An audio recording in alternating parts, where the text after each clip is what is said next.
One heck of a game-changing reality principle is the mirror principle. It's a real deal that can totally shake up our lives.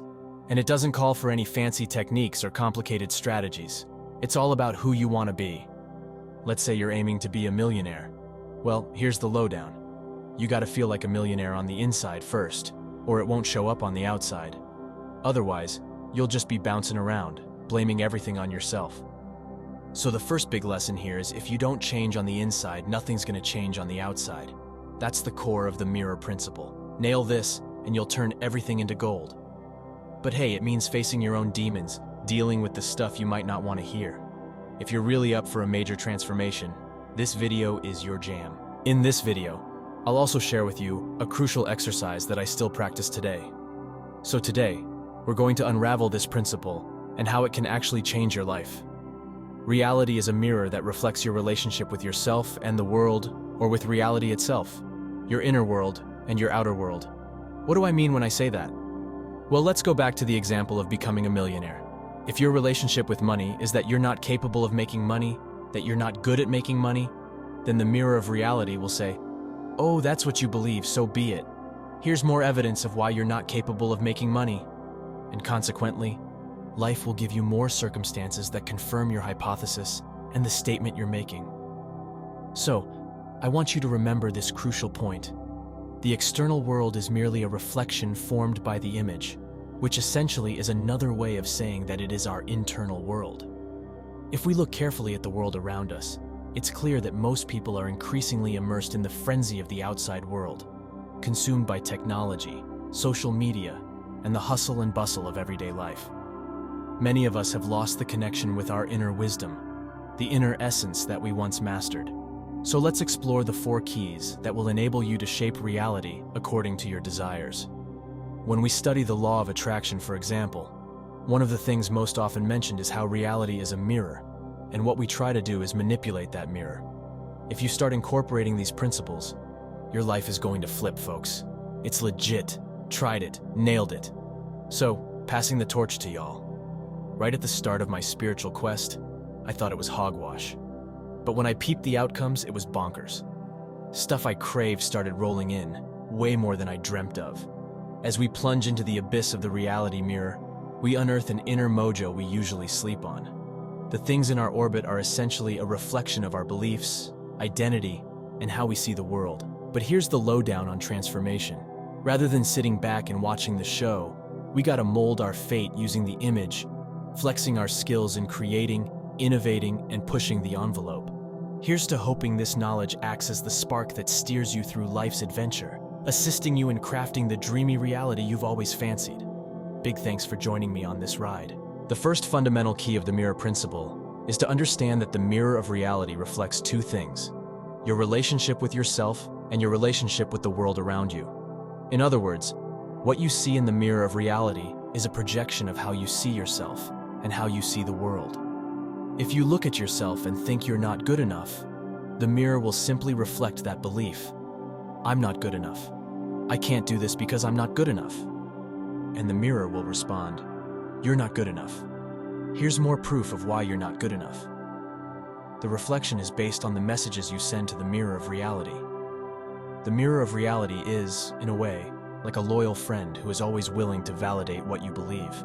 So instead of trying to directly manipulate the reflected image, we must learn to transform the image we project in front of the mirror. This is similar to the act of influencing someone. When we say directly to someone, "Don't do that," the likelihood of them doing exactly what has been forbidden is high. However, if we choose to motivate and inspire, presenting persuasive reasons to avoid certain actions, and explaining the potential negative impacts, the person will feel more inclined to listen and accept our influence. So our goal is to influence our world indirectly. The mirror of reality simply intensifies what you say. It will always reflect what you hold to be true in your mind, both about yourself, your identity, and your worldview. Please remember that this is one of the most crucial keys. Now the question is, how can we change this? How can we interrupt this pattern and consciously choose what we want? You need to create your own identity and worldview, your paradigm. I'll provide an example to help you understand how to create your identity. First of all, it's essential to become clear about what you want in the long term. In 10 years' time, for example, in the final image, what is an activity that you see yourself doing every day? What do you have that makes your life a continuous journey of discovery? And ask yourself, who am I being now?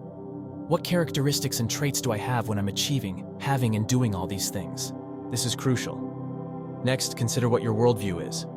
How do you perceive the world when you are living this reality? How do you see the world when you're experiencing all this? Take a moment to bring powerful affirmations to life. First, create affirmations about your identity, how you see yourself. It could be something like, I am worthy. I am a magnet for abundance because I carry within me the magic touch of an alchemist. Then create affirmations that relate to your vision of the world. For example, the world conspires in my favor. Everything happens at the right time and according to the divine plan. As you dedicate yourself to repeating these affirmations daily and internalizing them, be prepared to witness an incredible transformation. The reality you perceive, the way you see the world, will begin to change before your eyes.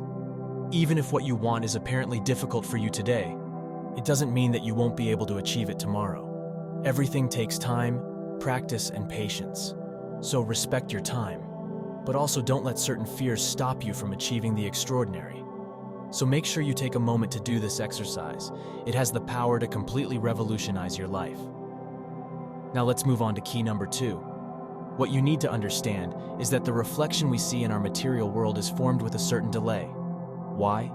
Here's why. In our inner world, we can create an image instantly, just by closing our eyes and visualizing what we want. That's how it works in this dimension. However, in the third dimension, the physical dimension, things take a while to manifest due to the inner nature of matter. Matter is dense and cannot break the laws of nature to make everything manifest instantly. So that brings us to the next key. You have to hold on to the belief you have established long enough for your desire to manifest. What does this mean? It means that you must remain faithful to the identity and worldview you have created until your goal reveals itself. Whatever you want to be, start by adopting the identity of someone who already is that. Ask yourself how that person would act and hold on to that identity for long enough. An interesting phenomenon occurs when people start to experience this. They realize that their lives have ups and downs. They establish a belief, an identity, expecting their goal to come true. But the result doesn't appear immediately. Then their mood begins to decline along with the belief. Now, once your mood reaches its lowest point, suddenly its manifestation reveals itself. However, when it manifests, it begins to reflect your previous negative attitude with a certain delay. Then what manifests begins to deteriorate again because it is simply reflecting how you feel. In this way, a kind of wave emerges, a cycle that occurs in your life, and you can't escape it. You experience ups and downs, and there's no avoiding them. The key is to always remain loyal to the identity and worldview you have created, as this is the most effective way to promote significant changes in your life. Now let's move on to the next key, which I find profoundly impactful and which I have practiced on a daily basis. What you need to understand is that the mirror of reality does not reflect the nature of your thoughts, but their purified content. I'll explain what I mean shortly. Think about it. If you keep expressing dissatisfaction, but there's a content to your dissatisfaction, such as, I hate my dead-end job, I hate my boss, I hate my partner, I hate the bills I have to pay, the mirror doesn't reflect the hate in itself, but reflects the specific content of your hate. For example, I hate the bills. As a result, you get more bills. I hate my job. And more situations will arise to increase your dissatisfaction with work. This is exactly how it happens. The more you complain about what you don't have and what you don't want, this will continue to be reflected in your life, giving you more reasons to confirm your worldview and identity. This is the fundamental difference between a scarcity mentality and an abundance mentality. It's simply a question of seeing the glass as half full rather than half empty. The key to applying this in your life is simple. Focus on what you want and what you already have. To make any change happen, you need to start focusing on what you already have right now. Everything you have, all the progress you've made, the beautiful family you have, the things you want in your life. Just stop and think, what do I want? What would make my life a real journey of discovery? How does that look? How does it feel? It can be a vague image, as long as you're focused on what you want. And when you do that, when you continue to focus on what you want, The gap between your current life and your desired life begins to close because you start to push the boundaries of your comfort zone. So that's key number 3. Now let's move on to key number 4, last but not least, the mirror cycle. This will change everything forever because if you learn to manipulate this mirror cycle for yourself, you will no longer be so uncertain about what you do. You will literally see reality changing before your eyes. It all starts with an observation. So what's the backward attitude you had in the past? All the complaints, the bad things that happened in the past, or the unconscious choices that were made? That's the present moment. When you look at the present moment and are faced with bills to pay and a job you don't like, for example, you observe this and use it to form your image or attitude. When I say image, I mean the internal attitude, thoughts, and feelings that we present to the mirror. When we form the image, the mirror has no choice but to reflect. So it reflects and forms reality according to the reflected image. But what usually happens is that most people look at the reflection again and remain trapped in this cycle. This is an addictive trap that most people find themselves in. They watch and remain stuck in that pattern. And in the end, they think, damn, this keeps happening again and again. I don't know what I'm doing wrong. And then they try different tactics and strategies. They try business strategies. They try starting a new business, and nothing works. It's like it works for a while, it gets them excited, but then they go back to that pattern simply because they can't make an internal change. But I want you to remember something very important. This is because there is no fundamental change happening in terms of worldview and identity. So the way to do this is to reverse this process. For most people, they start by observing, then creating the image, and then the reflection. This is the standard cycle for puppets. But if you want to become a co-creator, a true creator of your reality, you need to reverse this cycle. I say this because I've been through it myself many years in my life. But when I really understood this cycle, everything changed. To break this cycle, we first start with the image we would like to form. We turn our backs on reflection. We turn our back on looking at our current reality because we begin to realize that what is around us now has only been formed from decisions made in the past. You need to realize this, or nothing will change.